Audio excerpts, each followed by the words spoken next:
ሰላም ዋንትያ እንዴት ነሽ? እንኳን ደህና መጣሽ። እንኳን ደህና ቆየሽኝ በሚዬ። ሴት ልጅ ከውበት ውጪ ሊኖራት የሚገባ 3 ነገር ንገሪ። አንደኛ ስርዓት ቢኖራት ሴት ልጅ ጥሩ ይመስለኛል።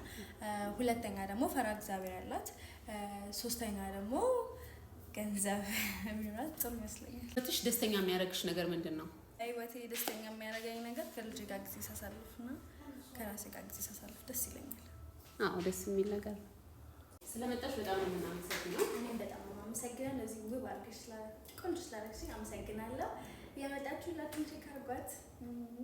ዛሬ ጸጉር ነው አመጣለሁ። እናመሰግናለን። እምነት ቢዩቲ የተለየ ዲስካውንት አዘጋጅቷል። በአሁኑ የበዓል ዲስካውንት አዘጋጅቷል። ጸጉር፣ እጅ እና እግር የሚሰራ ሰው ሲኖር ሙሉ ዲስካውንት አለን። 20% ዲስካውንት አለን። የበዓል ዲስካውንት ነው፣ ተጠቀሙበት። እናመሰግናለን። ባይ